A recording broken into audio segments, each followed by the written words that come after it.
Bueno, ¿y qué implica hacer un urbanismo con enfoque de género? Y yo siempre digo, hacer un buen urbanismo. El hecho que tú tengas rampas en todas las esquinas ya es diseñar con enfoque de género. O sea, no se necesita una mega estructura para demostrar que aquí hay un urbanismo con enfoque de género, sino hacer las cosas con sentido común.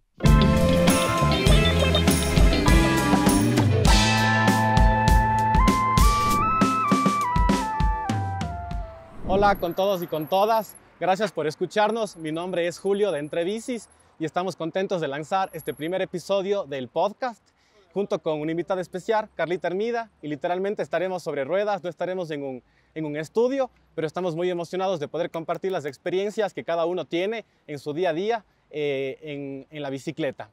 Así que a continuación queremos presentarle un poco a Carlita y a otros invitados que tenemos en el Jardín Botánico. Entonces, nada, quería preguntarle a Carlita, si usted fuera alcaldesa por un día, ¿qué medida así como que súper loca tomaría? Algo que la gente no se esperaría y que está como un poco fuera de lo común. A ver, si fuera alcaldesa por un día, una decisión loca. A ver, bueno, en primer lugar supongo que te refieres a la movilidad, ¿no?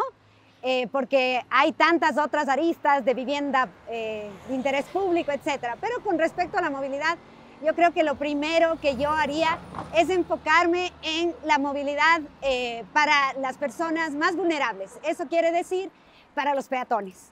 Es decir, si tú tienes una buena movilidad para peatones, estás a la larga ayudando a temas de la infancia, a temas de los adultos mayores, a temas de las discapacidades, a temas de género. Y por lo tanto, fíjate que mi primera decisión sería el invertir mucho en el mejoramiento de veredas. Esa sería como dejar de construir cualquiera de los pasos a desnivel para autos que se construyen invirtiendo millones de millones y coger esos fondos para mejorar veredas, que es una acción que parece sencilla y no siempre se la hace. Qué chévere, creo que siempre está como esta idea de construir ciudades para las personas, no para los autos, pero alguna vez ha pensado como esto no me pasaría si estuviera en un auto, como que siendo peatón, siendo ciclista y decir como chuta, en esta situación estaría más cómodo en un carro. Bueno, sí, definitivamente, sobre todo en la bicicleta. El tema del clima, hoy mismo, por ejemplo, cuando ya estaba preparándome para venir a este podcast, llovía. Sí. Y claro, uno se plantea y dice, uy, hasta te llamé y te dije, ¿reagendamos? Entonces, el tema del clima siempre es como un factor que juega en contra a veces de la bici, ¿es para verdad? para mí sí, porque además ya soy mayor, ya no soy tan jovencita, entonces si es que me resfrío, ya me complico. Claro. Pero a veces también el tema de, o sea, a mí personalmente me ha pasado que como que las distancias también limitan mucho la experiencia de la ciudad. Definitivamente. Entonces, como hijo de madre, me toma, no sé, una hora ir en bus o caminando. Qué chévere si estuviera en carro este rato y la libertad que te da a veces. Definitivamente, por eso es que hay una relación tan estrecha entre lo que es la expansión urbana y el tema de cómo nos movilizamos, ¿no? Mientras la ciudad era pequeña, fíjate tú que todos teníamos el mismo nivel de accesibilidad, porque todos podíamos llegar en tiempos razonables, caminando. Así es. Pero una vez que la ciudad ya crece y se expande demasiado, ya no tenemos los mismos niveles de accesibilidad. Qué chévere eso, seguro vamos a profundizar más ahora en un ratito la conversación. Y nada, ahora estamos llegando al Jardín Botánico, donde tendremos un equipo de personas que también aportarán a esta discusión. Nada, ahora sí, arranquemos. Estamos felices de compartir este espacio junto a ustedes. Este es un espacio pensado para discutir sobre temas de movilidad, ciudad y juventudes. Y este espacio se lo estamos llevando a cabo gracias al apoyo de EstuCities Cuenca y todo el programa que están implementando en la ciudad. Además tenemos el apoyo de Tomevan Bike y Cuenca Bike Tours, pero sobre todo estamos gratos y agradecidos de poder contar con su presencia para poder discutir estos temas. Mi nombre es Julio Díaz de Tomevan Bike. Y yo soy Daniela Sigua, también de Tomevan Bike. Y tenemos ahora dos invitados muy especiales. Por favor, Arturito y Carlita, preséntense. Hola con todas, todos y todes. Mi nombre es Arturo Elizabeth. Vengo acá emocionado y ansioso por hablar por todas las cosas que vamos a hablar sobre movilidad y género. y espero que sea un espacio increíble para inducirnos a cualquier cosa. Hola, ¿qué tal? Yo soy Carla Hermida, yo soy docente de la Universidad de la USAID y investigadora en temas de movilidad, también de género, y súper contenta de estar rodeada de juventudes. Ah, qué chévere. Para nosotros también es muy grato poder contar con la participación de alguien que representa a las juventudes, que alguien que representa también a las diversidades y obviamente con alguien también que tiene mucha trayectoria en los temas investigativos, académicos, de ciudad y demás. Así que nada, queremos como arrancar este espacio un poco conversando de qué forma les gusta a ustedes disfrutar el espacio público, que es algo que recuerdan que dicen como qué lindas estas experiencias que el espacio público permite, ¿no? Para las personas en general. ¿Empiezo yo?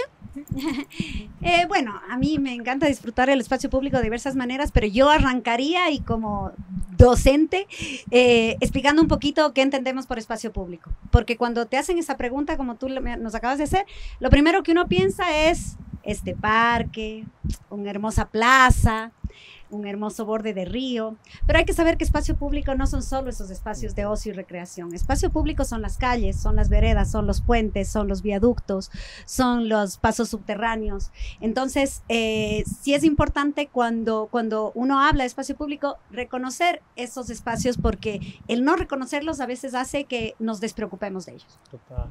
Y no te contesté la pregunta. Bueno, a mí, en lo personal, me encanta disfrutar el espacio público como hoy, para conversar, para sentarnos, para charlar, pero también me encanta caminar por el borde del río, así que eso creo que es actualmente mi mejor manera de disfrutar. Qué chévere, qué lindo. Y tú de pronto, Arturito, ¿qué nos comentas? Justo también como con lo que había mencionado Carlita sobre el espacio público y los terceros espacios donde son estos lugares en donde logramos como encontrarnos con amistades, personas con las que queremos conocer o cuestiones así.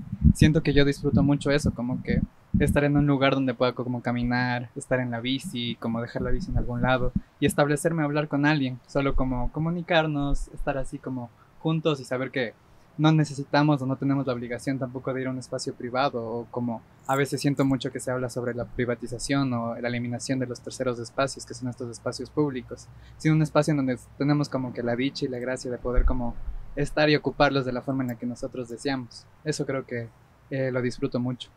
Qué lindo. Y ahora que tocas el tema de la bici, quería justo preguntarte ¿cuál es como tu primer acercamiento? ¿Cuál ha sido esa experiencia que has tenido en la bicicleta? ¿Cómo comenzaste en la bici? También cómo ha sido esa evolución, ¿no? Porque capaz aprendemos muchos cuando somos niños, pero conforme vamos creciendo, nuestra relación con la bici también va cambiando. Claro, sí. Yo recuerdo mucho que mis primeras instancias con la bici en la niñez fue así como mi mamá enseñándome a manejar la bici. Como recuerdo que ella fue como que la que me ayudó, la que me guió y la que por las calles como que me hacía ir. Pero luego como que la dejé y comencé a utilizarla más como medio de transporte cuando entré a la universidad. Porque quería tener como que esa seguridad de poder como yo gestionar mis propios tiempos y al mismo lugar como encontrar un espacio donde yo pueda como hacer ejercicio o saber dónde voy a dejar el espacio, saber que si yo me puedo ir tengo la agencia de hacerlo e irme. Entonces creo que mi uso de la bici también comenzó con eso, como que ese agrado de poder como saber que me puedo como agenciar o yo lograr mis tiempos como dependiendo de lo que yo desee. Como mayor libertad Sí, también. una mayor libertad. Ajá. Qué lindo. Carlita, ¿usted qué nos comenta? A ver, me gustó cómo planteaste la pregunta y dijiste cómo ha ido cambiando tu relación con la bici y efectivamente en mi caso ha ido cambiando muchísimo, ¿no?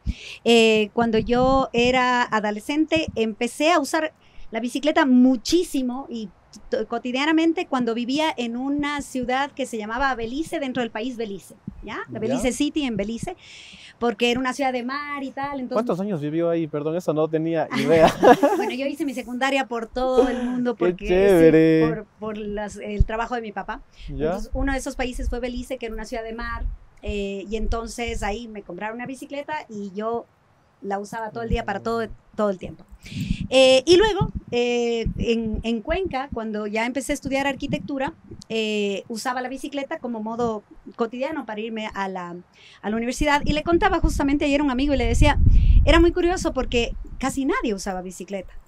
porque la ciudad era tan chiquita que la gente se trasladaba caminando y muy poca gente en bicicleta. Fíjate que yo era de las pocas que iba en bicicleta a la U, le parqueaba y después me hicieron un póster, porque era de las poquitas que iba en bicicleta a la U. Te hablo, esto hace 32 años, ¿no? Entonces me hicieron un póster de mí en bicicleta y me pusieron donde yo parqueaba la bicicleta, no había parqueaderos de bicicleta ni nada de eso. Y claro, yo la usaba de manera cotidiana. Pero claro, luego ya fui mamá. Reconozco que hay muchas mamás que usan la bicicleta, pero a mí sí me costaba ir con el guau, ir embarazada, etcétera. Claro. Ahí ya empezamos con los temas de género, ¿no? Perdón, y en esa época usted ya vivía aquí en Cuenca. Sí, esto ya es en Cuenca, eso es lo que te cuento, ya es en Cuenca.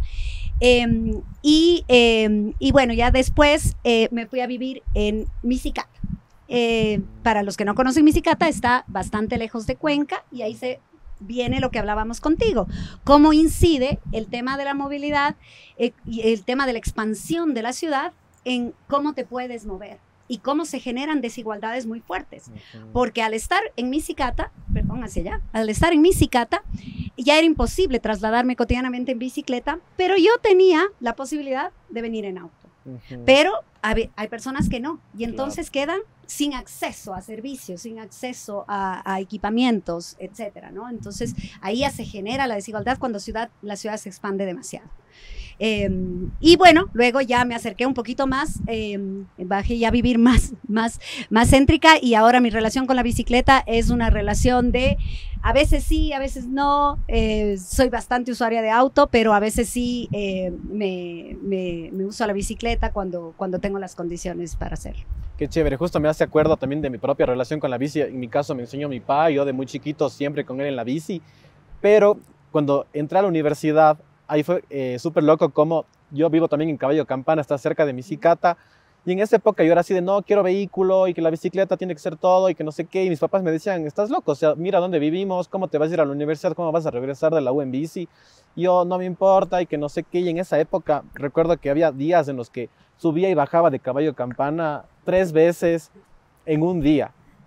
Pero conforme pasa el tiempo y siento que nos vamos como creciendo y también como incursionando más en el mundo laboral, a veces como que rompes esas dinámicas y ahora es como chuta, si tengo de pronto el vehículo ahí, tomo el vehículo y ya no tomo la bici. Entonces, a mí me ha encantado mucho como el proyecto de Tome Van Bike porque justo ha sido esa oportunidad de reconectar con la bici, pero también de crear una comunidad y encontrarnos con amigos. Entonces ya no es solo el moverte en bici por amor a la bici, sino de verdad porque estás como generando relaciones también a partir de lo que la bici te ofrece. Claro, y bueno, algo muy importante que dijo Carlita y que me recuerda a mi propia experiencia. Yo viví en Quito 10 años y yo en Quito no usaba la bici. O sea, para mí imaginarme desplazarme de punto A a punto B en la bicicleta era imposible porque vivía muy lejos a mi universidad, a mi colegio. O sea, era imposible, igual la inseguridad. Simplemente no estaba ni siquiera como una posibilidad para mí. Luego me mudé a Cuenca y aquí cambió bastante. Me di cuenta de que es una ciudad más amigable con los ciclistas, igual mismo por las distancias. Pero aquí entra bastante lo de la expansión de las ciudades. Y a la final, ¿para quién están diseñadas las ciudades? ¿Para qué medio de transporte están diseñadas las ciudades? Y eso también preguntarles, ¿cómo creen que se vería una ciudad con un diseño más inclusivo para mujeres y diversidades que también estamos en las bicicletas? Y sobre todo también lo que dijo Carlita, ¿no? Mujeres que, como sabemos, las mujeres realizamos en su mayoría las labores de cuidado. ¿Y cómo cambia esto entonces nuestra relación con la bicicleta, nuestra relación con los medios de transporte que elegimos? ¿Cuál era la pregunta? ¿Cómo se vería una ciudad diseñada? Ah, ya, perfecto. Okay. Bueno, yo siempre sostengo cuando me preguntan, bueno, ¿y qué implica hacer un urbanismo con enfoque de género? Y yo siempre digo, hacer un buen urbanismo. O sea, ¿qué quiero decir con esto? Por ejemplo, el rato que tú consideras que la mujer hace las labores de cuidado, por lo general, estadísticamente, históricamente, y que por ende tiene que llevar el coche del bebé, las compras, o a una persona con discapacidad, o a su papá anciano, o a su mamá anciana, etcétera, el hecho que tú tengas rampas en todas las esquinas ya es diseñar con enfoque de género. O sea, no se necesita una mega estructura para demostrar que aquí hay un urbanismo con enfoque de género, sino hacer las cosas con sentido común. O sea, el hecho de que haya rampas, el hecho de que las veredas no coloques un poste de luz en la mitad ya es hacer estrategias con enfoque de género. El hecho de que no coloques un árbol, por más que el árbol es lo máximo, lo maravilloso, el ambiente, pero no puedes colocar un árbol en la mitad de la vereda para que si viene una persona ciega se golpee. O sea, cosas tan sencillas como estas que uno dice, pero es sentido común, pero pasa, ¿no es cierto? Entonces, una ciudad con perspectiva, con enfoque de género, es una ciudad que respeta que una persona que está llevando a alguien con discapacidad o un coche de bebé pueda trasladarse sin dificultad, ¿no es cierto? O un poquito más yéndome ya no a la movilidad no motorizada, sino al transporte público. Cosas tan sencillas como que las paradas de bus te brinden las condiciones de seguridad, de comodidad, para que tú puedas utilizar el transporte público sin tener miedo en la parada, por ejemplo, ¿no? Entonces, bueno, ahorita di como unos 3 o 4 ejemplos, pero hay muchos más. Y también como que justo como relacionando con eso, ¿no? Como que si nosotros nos establecemos también desde un enfoque de género o los establecemos desde esta perspectiva de cómo crear ciudades más seguras para todas, todos y todes, nos referimos a que este sentido común en donde se han creado las sociedades y las ciudades no es un sentido común de universal, sino es como faltan más miradas y faltan nuevas perspectivas sobre cómo se vive la ciudad, porque usualmente las formas en las que vivimos las disidencias o las formas en las que viven las mujeres son distintas a lo que se ve como un hombre universal o un ciudadano promedio. Por eso como hay estas dificultades o estas zonas inseguras en donde más se discrepa o donde más violencia hay sobre las personas como LGBT, las disidencias o también la violencia más como enfocada hacia las mujeres. Por eso también siento que replantear este sentido común es replantear y poner en la posta o poner como que a voz clara también esta perspectiva interseccional de que sí, se supondría que es sentido común, pero los políticos públicos no están establecidos del sentido común, sino desde espacios y agentes de poder que realmente no ven por todos los ciudadanos, no ven por todas las personas y las diferencias que se establecen como en nuestra ciudad como Cuenca. Qué chévere lo que dices, porque justo es como abrir la discusión a cómo todas las personas vivimos las ciudades de nuestras diferencias también, ¿no? O sea, como a veces de pronto en el escritorio o con mi formación, con mi historia de vida, puedo tener una visión de lo que es el espacio público en la ciudad, pero cada una la vive de forma distinta, ¿no? Entonces, creo que es súper importante. También vamos a ir por ese tema luego del tema de la participación y la construcción de una ciudad de forma colectiva. Pero quería hacerles una pregunta sobre ¿cuáles han sido esas experiencias incómodas, un poco negativas, de pronto en temas de transporte, de pronto específicamente la bicicleta? Hemos tenido una mala experiencia y frente a esas malas experiencias, ¿cómo hemos sabido, digamos, manejar la situación? En mi caso personal, a veces estoy así de que ya mismo me atropellan y salgo de casillas y como que me da ganas así de reclamar por esa impotencia, y con el tiempo he intentado como también tranquilizarme un poco y más bien moverme pensando que el otro no me ve y yo tener que tomar como todas las precauciones a veces, ¿no? Por mi propio bienestar. Pero ¿cómo han sido esas experiencias de ustedes? Bueno, yo no tengo así una experiencia muy negativa, por suerte. Quizá lo más riesgoso que yo cuando uso bicicleta es cuando te abren la puerta, cuando abren la puerta sin ver si viene un ciclista, o cuando hacen el giro a la derecha sin ver que viene un ciclista. No he llegado a tener, por suerte, un accidente. Tengo amigos que sí, no he llegado a tener un accidente y tampoco lo he sufrido como peatona, ¿no? Así que no te puedo aportar mucho en eso, pero sí en el sentido de decir que definitivamente tal como está actualmente diseñada la ciudad o las ciudades, porque no es algo que aplica solamente a Cuenca, en ocasiones sí pasa que las personas dicen, bueno, prefiero ir en auto, ¿ya? Ahora tenemos una buena red de ciclovías, por ejemplo, ¿no? Pero lo que te decía hace un momento, las veredas todavía están faltando, entonces hay ocasiones que sabes que vas a tener que ir por una calle oscura o una calle que la vereda es de 80 centímetros, entonces, claro, si tienes la oportunidad de ir en auto porque alguien te presta, alguien te lleva, lo prefieres, ¿no? Yo en cambio creo que justo como desde mi experiencia y la vivencia como yo manejando en bici hasta mi propio trabajo, es que usualmente las ciclovías también las compartimos con los peatones. Entonces yo estaba yendo a mi trabajo como de la forma en la que me presento. Yo estaba como que yendo así tranquilo y justo como un peatón que estaba también como en la ciclovía corriendo, me para y se mete justo como que en el carril que yo voy. Entonces yo solo me paré y le dije, disculpe, y el man solo me queda viendo y me comienza a decir como que qué maricón, que ni sé qué, y yo así, ¿qué pasó? Así no entendí nada, me dio full risa porque dije que como que curioso. Y luego dije como que, ok, puede ser como que un insulto que le haces a cualquiera. Pero el man como que fue bastante, su agencia se marcó a eso, como que a ver mi disidencia para mandarme la mierda por algo que el señor se equivocó, Claro. porque se disoció, yo qué sé.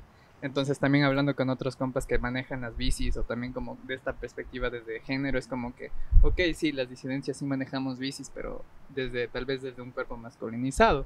Porque las mujeres o cuerpos que se ven hasta femeninos, a veces cuando yo me proyecto más femenino, es este temor de la violencia que pueden Claro. ejercer sobre mi cuerpo, así como he escuchado a mis amigas decir como que no utilizo tanta bici porque por mi calle hay un espacio que es como inseguro o es oscuro, entonces me puede pasar algo, o cuando estoy en bici o estoy corriendo tengo miedo de que me manoseen, y es como que qué loco, sí.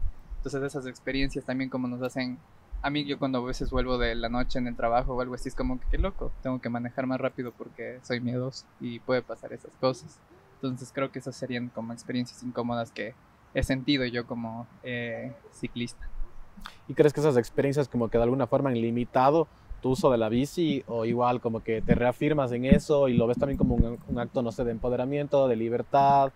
De pronto te sientes motivado también porque otros amigos, amigues como que utilizan la bici y dices como que no estoy solo, no sé, ¿cómo lo ves? Yo justo como lo veo más como un acto de empoderamiento o agencia porque lo que pasa es que también el sistema de buses es lo mismo o hasta a veces puede ser hasta peor para las disidencias o cuando tú estás como con un cuerpo que no es como hegemónico, no está hacia la norma, las personas tienden a ser un poco más violentas, tienden a observarte más.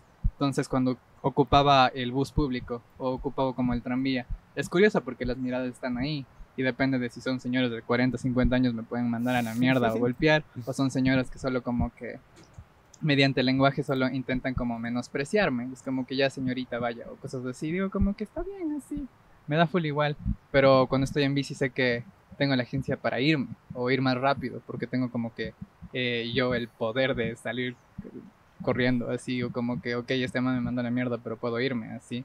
Qué chévere. Y ya, siento que me da más poder a mí la bici. Qué lindo eso.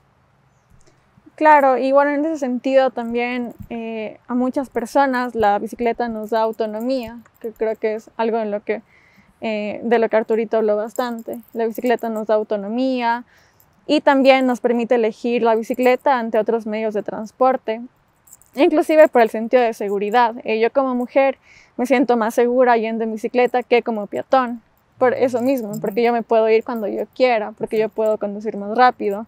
Sin embargo, las situaciones incómodas que uno atraviesa en bicicleta pues están ahí siempre, ¿no? Y eso también preguntarles a ustedes, en términos de seguridad, ¿cómo creen que influye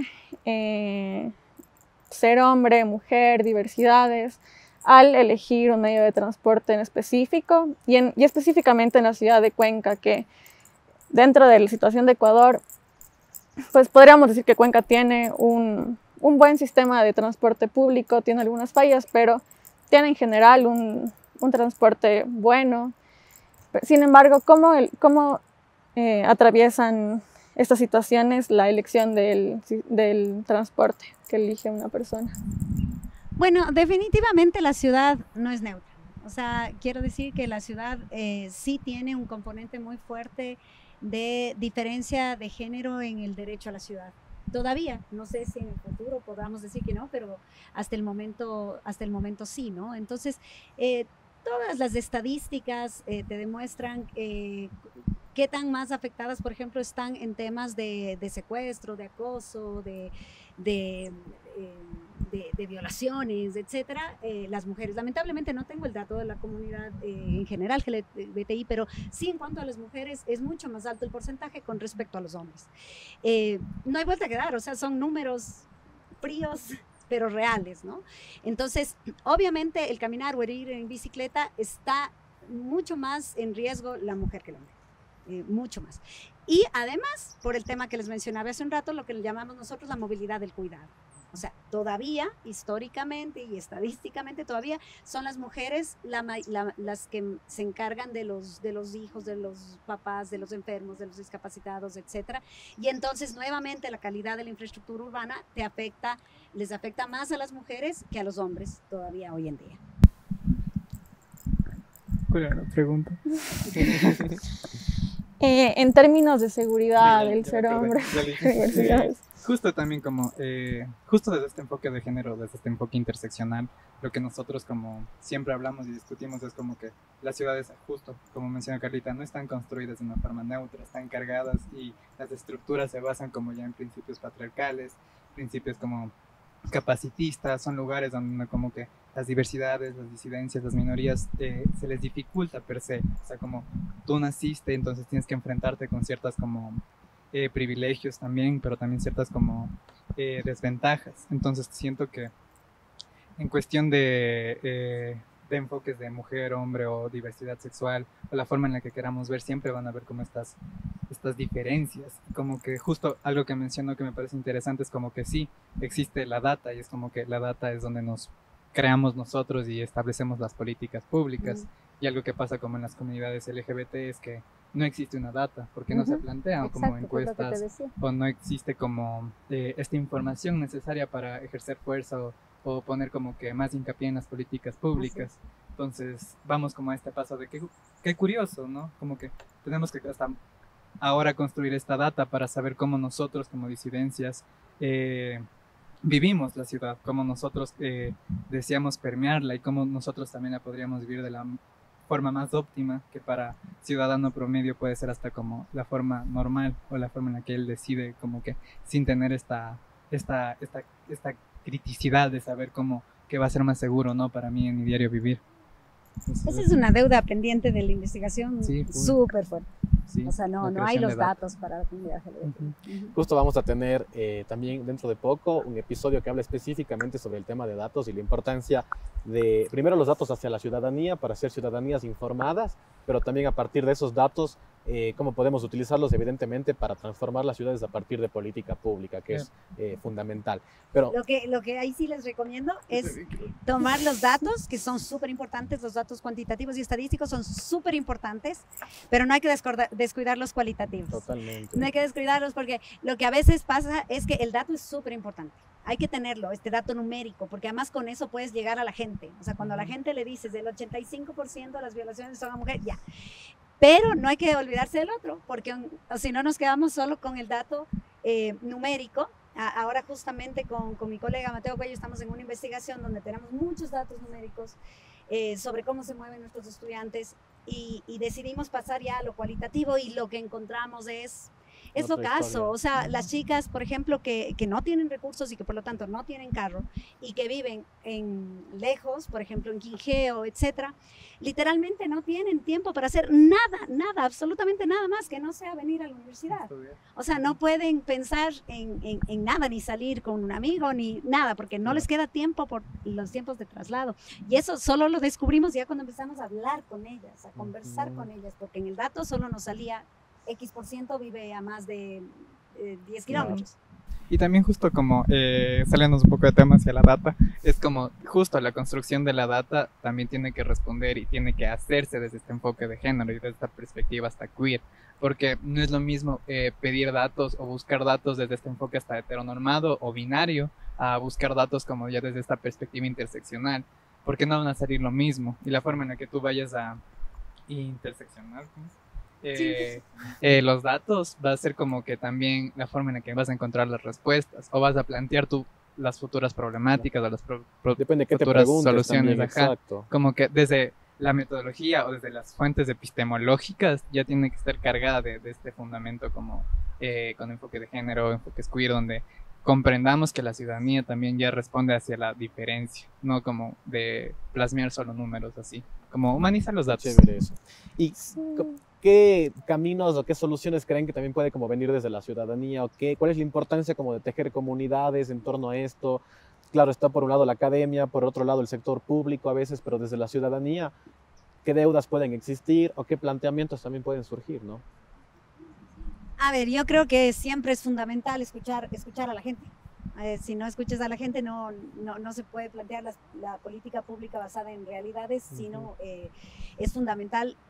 Pero siempre hay que saber que cuando hablamos de participación ciudadana, de que las personas pueden participar, siempre tenemos que recordar que también tenemos el riesgo de las miradas muy opuestas, ¿no? Yo suelo poner siempre el ejemplo a mis estudiantes de que en México, para poder ser escuchados los ciclistas, tuvieron que salir desnudos. No sé si saben, salieron las bicicletas desnudos porque era la única manera que las autoridades les escuchen. Qué fuerte. Entonces salieron desnudos en bicicletas y ahí sí ya les atendieron, les escucharon, etcétera, porque era importante escucharles a ellos. Pero eso no quiere decir que tú puedes decir, sí, vamos a escucharles a ellos, pero no les vamos a escuchar a los señores de auto. También tienes que escucharles a los señores de auto y también tienes que escucharles porque ellos no quieren que haya ciclovías. Claro. Estamos muy cerca de la zona donde hubo allá, muy cerca de donde hubo una gran pugna, no sé si ustedes recuerdan, Simón. Por la ciclovía, claro. por si se hacía o no se hacía la ciclovía. Y obviamente tú tienes que, si es participación, tienes que hacer participar a todos. Entonces tú tienes que escuchar a los que quieren la ciclovía y a los que no quieren la ciclovía. Entonces, a esto que quiero llegar con esto es que no es un proceso fácil. Claro. No es un proceso fácil, pero hay que hacerlo, aunque duela. Hay que hacerlo. Y en su experiencia, ¿qué estrategias, como desde el sector público, academia, no sé, han servido como para un poco equilibrar esa discusión y también poder un poco orientar esa discusión en base a la evidencia, aunque el vecino te diga no quiero ciclovía porque me quita mi parqueadero? A ver, yo creo que ahí lo que al menos es mi postura, ¿no? Mi postura es siempre hay que ir por el más débil. O sea, si tú tienes 3 hijos y se empiezan a pelear, ¿a quién tienes que darle un poco de apoyo? Al más débil, ¿no? Entonces, yo creo que en las decisiones de ciudad, sí, tienes que escuchar a todos, como te decía, pero finalmente tienes que hacer lo que va a beneficiar al más débil, ¿no? Yo siempre me he caracterizado por ser pro tranvía, no sé si ustedes sean pro tranvía, pero yo siempre luché para que esté el tranvía, para que funcione el tranvía, para que salga el tranvía, apoyaba el tranvía y obviamente tenía mucha oposición, inclusive de gente que ahora goza del tranvía y va y viene al tranvía, pero en ese momento había mucha oposición al tranvía. Y decían, pero es que Cuenca va a quedar endeudada por años de años, por millones de dólares. Y yo le decía, ¿sabe cuánto se endeuda Cuenca en pasos a desnivel y puentes para vehículo todos los años? Y a usted no le importa pagar, no se da cuenta que está pagando todas las vías que se abren, todas las autopistas. Bueno, en Cuenca no se hacen muchas autopistas, pero en otras ciudades. ¿Cuántos millones se van para el auto? Y usted ahorita está pensando en la deuda de un tranvía que va a servir a la gente que no tiene vehículo, justamente, ¿no? Bueno, ya a mí me encanta hablar de este tema, perdón, tengo que parar, me tiene que parar.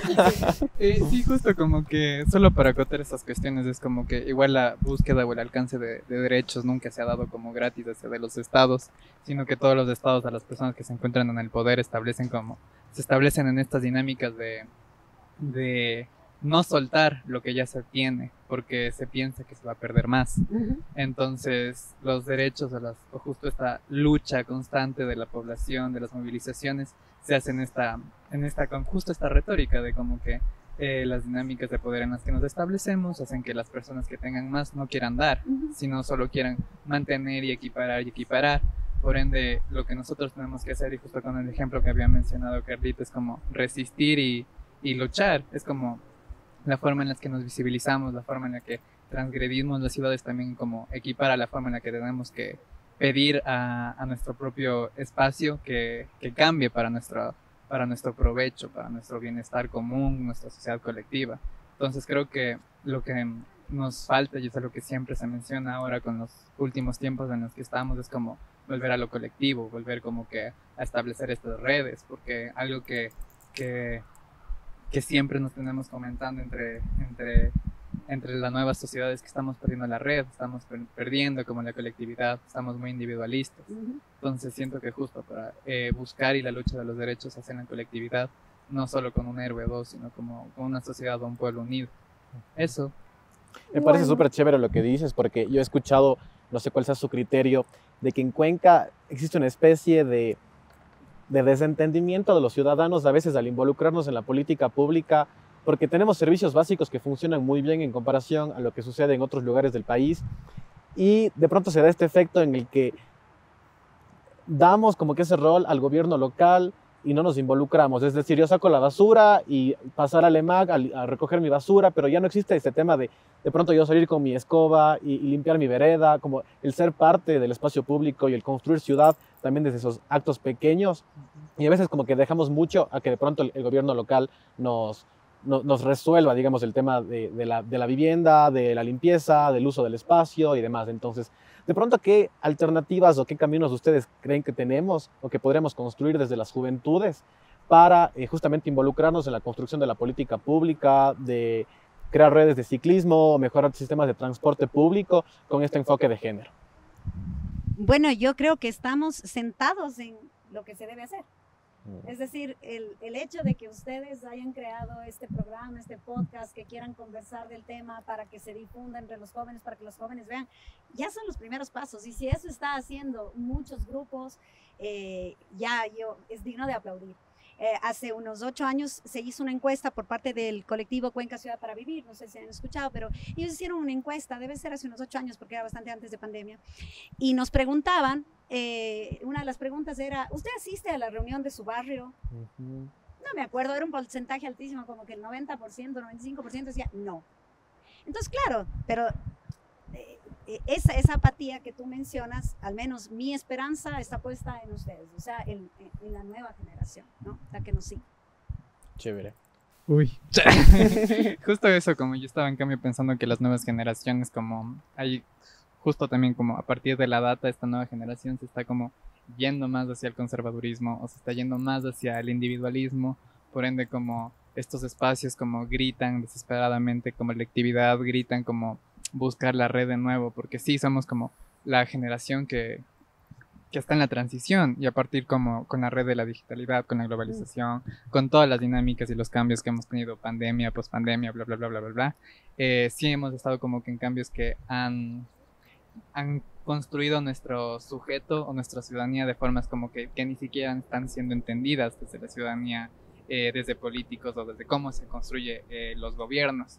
Y siento que es necesario nosotros como nuevas generaciones o nuevas juventudes también como tener este ojo crítico de que ni siquiera estamos haciendo como que las principales cosas como difusión o un conocimiento realmente horizontal, sino estamos aún estableciéndonos como en estas dinámicas verticales o en dinámicas de no es mi problema, no me meto, sin entender como que la sociedad y la ciudad la estamos construyendo todos, entonces como sí siento que estos espacios como justo son eso, ¿no? Como un grito hacia la colectividad y también como a recordar que las juventudes tienen como que un camino que seguir trabajando así y que es muy importante también como ser consciente de que en colectivo no se siente tan pesado, porque igualmente justo si volvemos al individualismo de tú no vas a esto, tú no haces esto, es como que qué loco, se supone que tienes una red que también te tiene que sostener y si no establecemos la red vamos a pensar que nos vamos a quemar y vamos a pensar que no vamos a poder trabajar, pero el punto es siempre como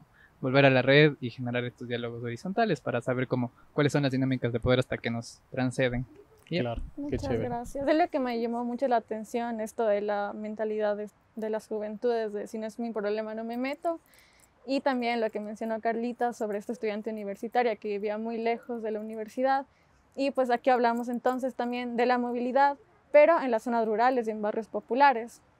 Porque claro, podemos hablar de tranvía, podemos hablar de buses, de ciclismo, pero a medida que nos vamos alejando de Cuenca, a medida que las zonas son más rurales, entonces, ¿qué pasa con todos estos sistemas de transporte público de los que se supone que Cuenca tanto se jacta y que tenemos un buen sistema? Pero ¿qué pasa entonces con las mujeres y diversidades de zonas rurales, de barrios populares?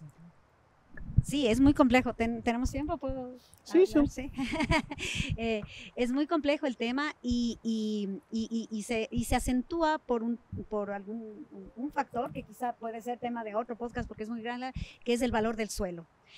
¿Cuál es el problema en la ciudad? Es que las familias no pueden comprar su casita, su departamentito, su terrenito en la ciudad y se ven obligados a comprar lejos porque es donde el suelo es barato, porque es rural. ¿Y qué pasa? Eso acentúa la desigualdad social porque esas personas quedan excluidas de, justo por lo que tú decías, no tienen buen servicio de transporte público, no tienen auto, entonces quedan excluidas de poder venir a este parque un martes o miércoles tarde, ¿no es cierto? Ya no pueden disfrutar del espacio público, no pueden disfrutar de los museos, no pueden disfrutar de la cultura, no pueden disfrutar y de los servicios también, de hacer un trámite, etcétera, ¿no? Entonces, es un tema muy complejo porque es multivariado, con muchas variables, entre ellas la que les acabo de poner, que es el valor del suelo y que es uno de los que nos está forzando a este crecimiento tan fuerte de la ciudad. También yo estaba en cambio pensando en esta idea de como que qué loco, sí, o sea, como que agradecido también como de yo poder como que vivir en un espacio donde me puedo movilizar en bici o donde puedo ir a mi trabajo en bici, pero también reconozco que muchas de las personas o de las disidencias que se tienen que ir de la casa o les botan de la casa, el lugar donde consiguen un departamento barato, un lugar donde vivir sigue siendo en las periferias o sigue siendo en lugares donde no van a pensar como que, oh, quiero moverme en bici porque va a ser más sano. Entonces también como responde a su realidad y como a las condiciones materiales en las que se está estableciendo. Entonces, cuando nos ponemos también estas bases o estas teorías como que en las realidades es como que si mi compa que tiene que trabajar como 8 horas y llega full noche y solo tiene un bus para llegar a su casa, como que no le voy a pedir que vaya en bici por movilidad, sino le digo como que qué mierda, así como que en serio espero que se formen o se generen como espacios donde tú puedas como que establecerte de una mejor manera y al mismo tiempo reconocer en ciertas como todos estos factores, ¿no? Como que nosotros podemos utilizar la ciudad, pero también responde que nosotros tuvimos el chance, el privilegio y el deleite de usarlos. Van a haber personas que no van a poder y nuestro deber y nuestra lucha es que sea equitativo e igualitario para todos. Y eso... Qué lindo lo que dices. Siento que hay muchos desafíos, todavía hay muchas reflexiones que podemos como profundizar. Pero quería cerrar este episodio haciéndoles una pregunta. ¿De qué creen que es algo que la bici les ha dejado que no les hubiera podido dar otro medio de transporte? Esa es la palabra está pensando. Tú ya lo has dicho varias veces. Sí, o sea, justo como la independencia, la autonomía, crear redes y también siento que como con estos espacios y como que la comunidad en sí es como, ok, tengo autonomía, puedo moverme, puedo saber cómo voy a ocupar mis tiempos y al mismo tiempo como que las redes que se generan en bici, como ir al parque con tus amigos, saber que podemos movilizarnos más tiempos y como recorrer menos periodos caminando, cosas así, es como que agradezco mucho a la bici por darme la autonomía, más agencia en ciertos factores, también como reconocer también las cosas que debo más y a las amistades, amigos y amores que me ha ofrecido. Qué lindo lo que dices. Bueno, en mi caso, como te decía, ya mi relación con la bici ahora es más lejana, no es de movilidad cotidiana, pero yo creo que cuando lo era, creo que lo que más yo podría agradecerle a la bici, además de la independencia que sin duda existe, también es el tema físico y mental, ¿no? Es decir, sin duda estás haciendo ejercicio sin necesidad de decir voy a hacer ejercicio y que a la parte ayuda, por supuesto, a la salud mental. Qué chévere. Queremos agradecerles muchísimo por su participación en este episodio. Va a ser el primero de algunos que esperamos tener y es para nosotros un honor arrancar este episodio junto a ustedes. No, gracias. Y no queríamos terminar este episodio sin antes darles un pequeño presente. Ay, Algo simbólico, algo chiquito, pero que marca como esa historia también que estamos construyendo junto a ustedes. Así que... ¡Qué hermoso! ¡No puede ser! y yo que les decía, ¡ay, qué lindo! ¡Qué lindo! Me encanta. Muchas gracias. Y yo no sabía que era para esa presencia vertical para el Instagram. Y bueno, también algo con lo que nos gustaría cerrar también, tal vez algún consejo pequeño para las juventudes, porque si bien ahora hay este foco en las juventudes, en que las juventudes estén en estos espacios donde se toman decisiones, pero también tenemos juventudes que tal vez están teniendo como un foco más conservador, tal vez en el que se ven en disputa ciertos derechos que históricamente ya se han luchado y se han conseguido en el país. Entonces, tal vez, ¿qué consejos dan para las juventudes, pero para que podamos en efecto construir estas ciudades más justas y sí, más justas y accesibles para todas y todos y todas? Bueno, sí, sin duda el consejo es involucrarse, ¿no? Desde cosas tan pequeñitas que te involucres en tu barrio, o sea, desde empezar, no hace falta que ya te involucres para luchar contra una política pública muy grande, sino desde cosas pequeñitas que te unas con tus amigos del barrio para que el parque, quiten la cerca que está alrededor de un parque que debe ser público y que está cercado. Que es con lo que yo vivo todos los días. Desde cosas tan chiquitas como esas y que pueden ir escalando, ¿no? O sea, quizá mostrar cómo la ciudad sí les incide, sí les afecta.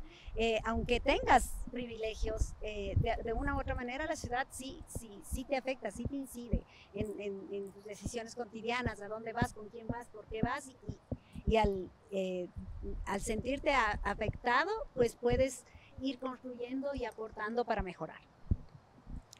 Yo siento también que justo como en esta cuestión de que las juventudes están como implicándose ya como en espacios políticos, o al mismo tiempo como a través de las redes sociales, como ya tenemos más agencia, más influencia en cómo se mueve nuestro entorno, con los influencers y cosas así.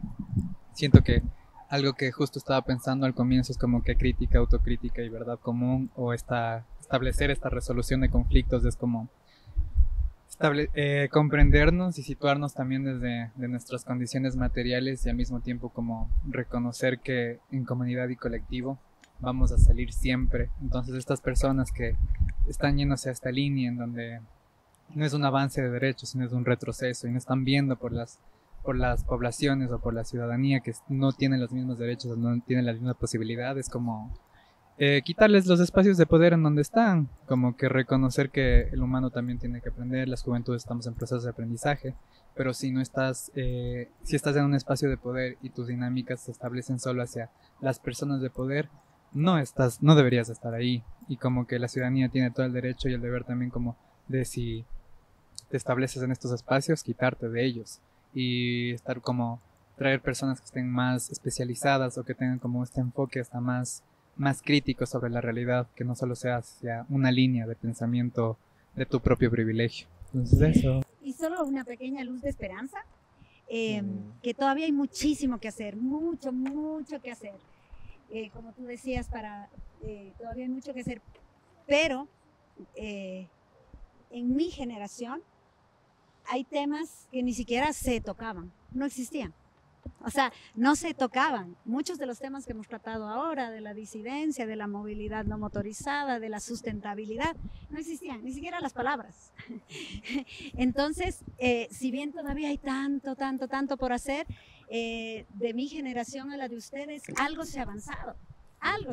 Podemos estar aquí hablando de esto, y se habla en muchos espacios de esto, y lo importante es, como tú decías, no perder ese avance, seguir avanzando y no retroceder, por supuesto. Qué chévere todo lo que dicen. Ha sido, creo, un espacio súper enriquecedor y que nos deja muchas reflexiones también que tenemos que irlas asentando, procesando, reflexionando. Y qué lindo que podamos dar estos pasos de forma colectiva también con ustedes. Estamos felices y seguro quisiéramos también en una próxima invitarles para profundizar en otros temas. Así que nada más, solo agradecerles y desearles una hermosa tarde. Gracias, nos quedó corto el tiempo, pero muchas gracias por el espacio. Qué gusto. Tenemos el gusto de cerrar este episodio junto a Arturo, muchas gracias por la invitación y gracias por acompañarnos. Y junto a Carlita. ¿Y su mensaje para el mundo es? Bueno, mi mensaje para el mundo es que la ciudad todavía no es neutra, así que tenemos que seguir trabajando para lograr que el derecho a la ciudad sea para todos. Queden atentas a las redes de Tome Van Bike, Cuenca Bike Tours para los siguientes capítulos. Adiós. Queremos agradecer a todos nuestros sponsors que hicieron posible este primer episodio del podcast Entre Bicis. Gracias a Estucitis Cuenca, gracias a Huasipichanga y gracias a Natura Kefir.